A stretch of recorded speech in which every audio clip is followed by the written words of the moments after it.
Hello wildlings, welcome to this video. Today we're going to be talking about the Falcon Spirit and some new insights that I have had from working with this amazing spirit over the last month.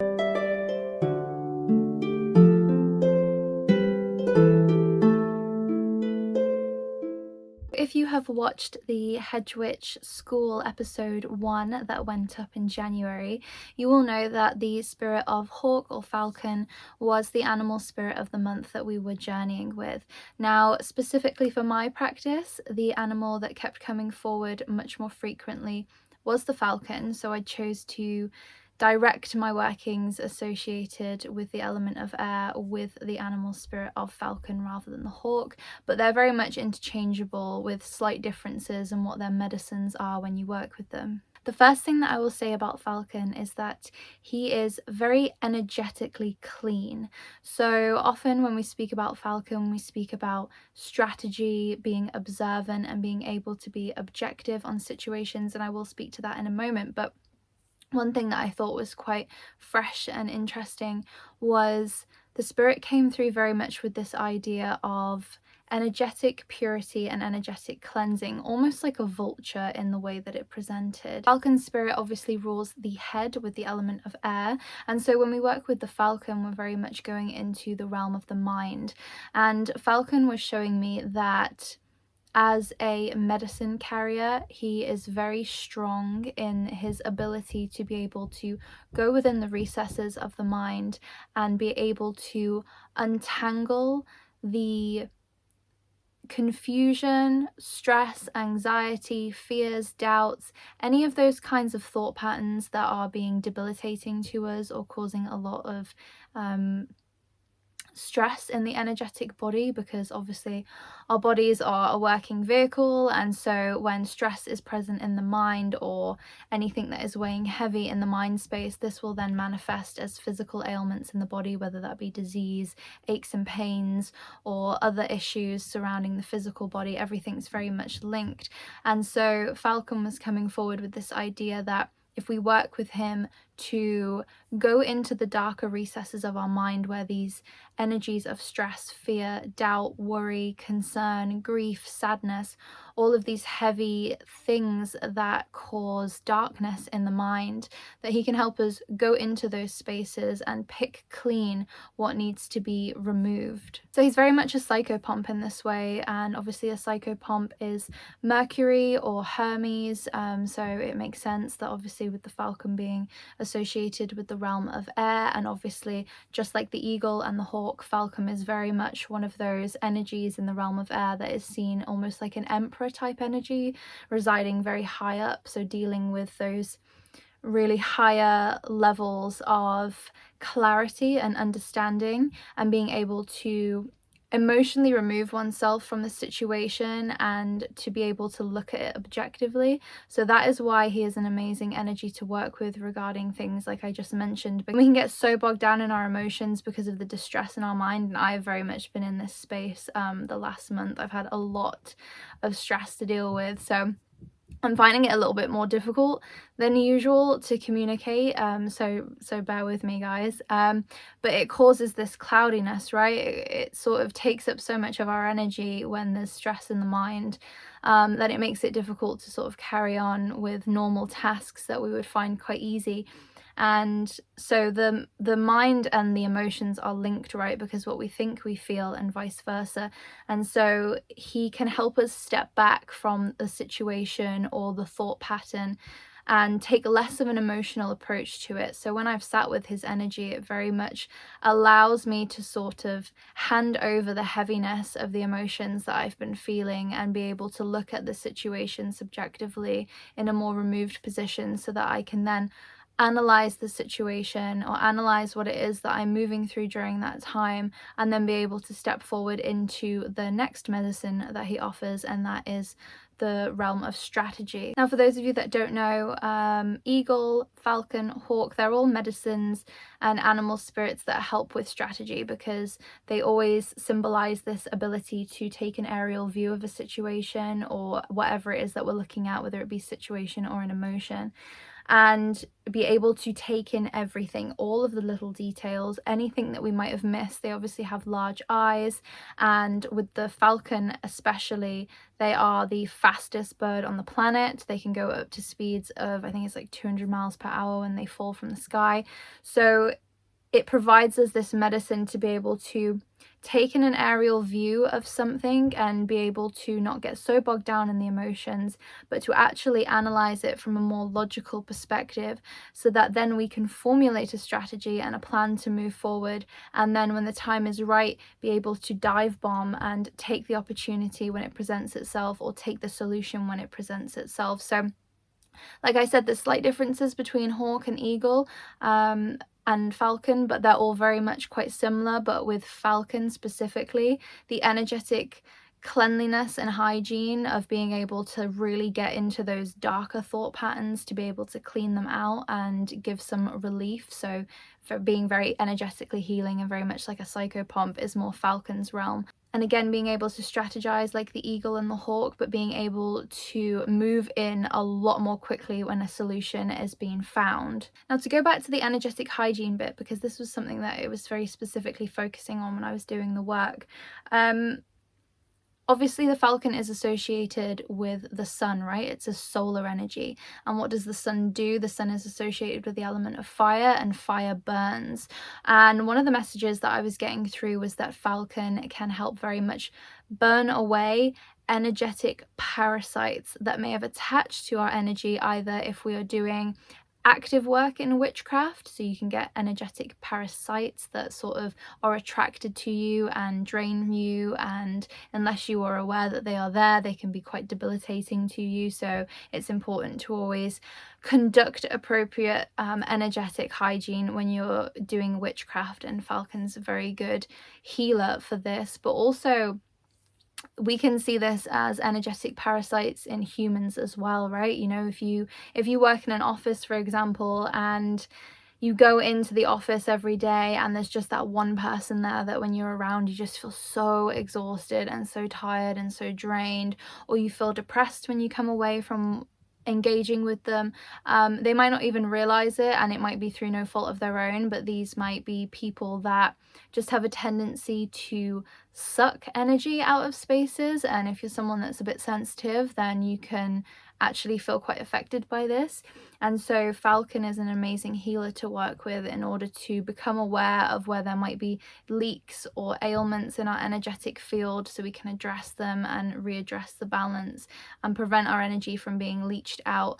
Or if you actually have spiritual entities that have attached themselves to you, say if you are doing a lot of spirit work or astral journeying, things like that, where it's a much more involved witchcraft process.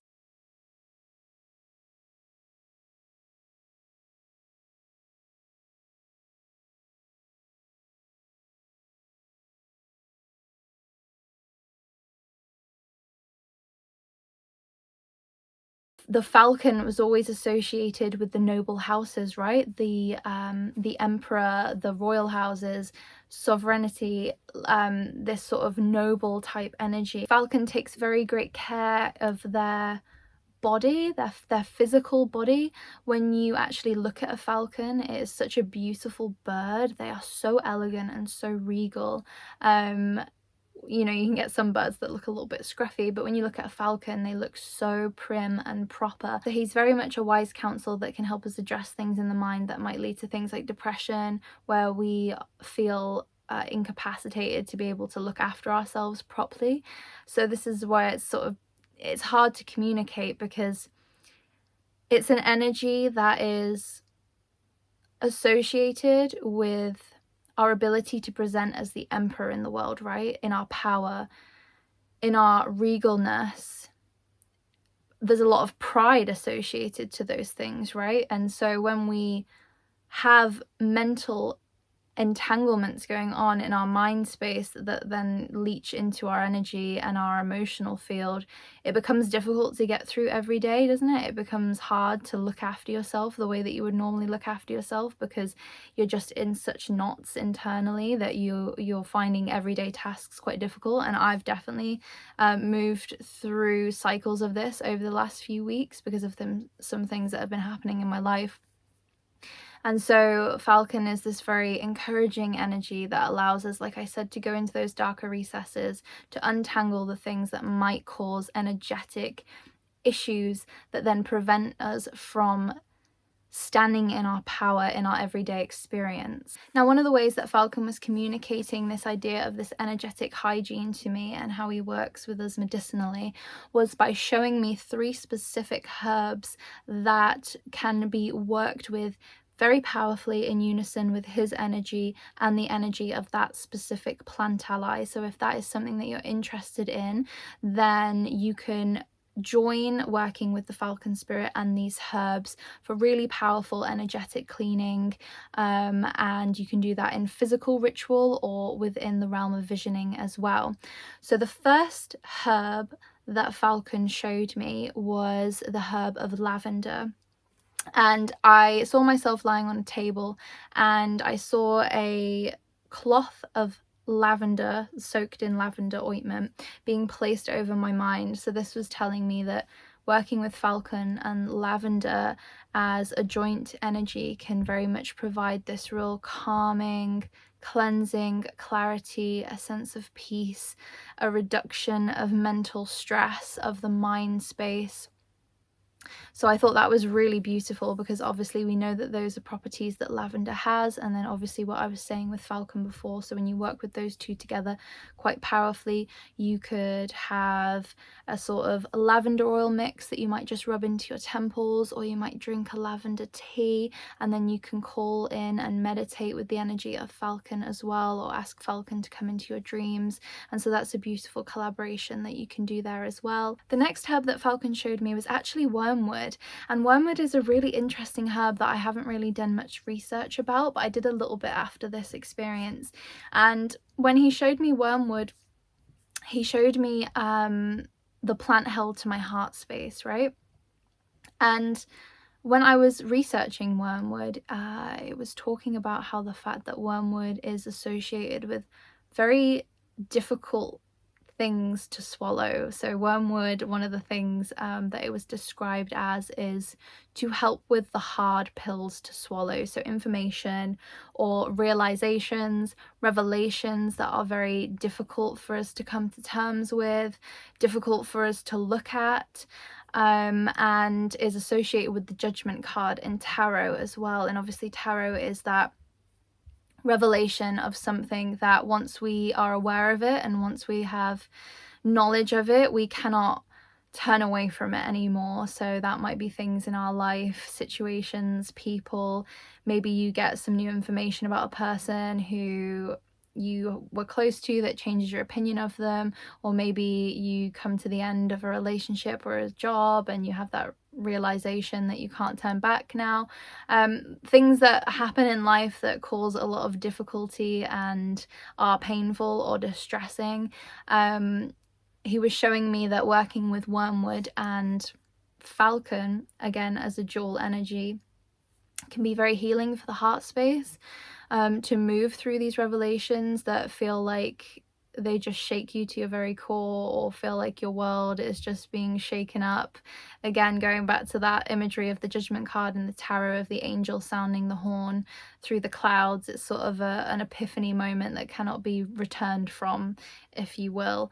So that's a really interesting combination that you could explore working with as well. Again, going back to the energetic hygiene as well, wormwood is actually mixed with rubbing alcohol, I believe, to create an insect repellent. So again, it's this imagery of being able to remove energetic parasites that might be leeching from our energy. Now obviously when we are in a state of distress or depression, we're a lot more vulnerable to energetic parasites, and we might not even be aware that we have any attached to us, because we're so consumed by what's going on in our daily life, or the stress or the grief or whatever it is that we are struggling to move through.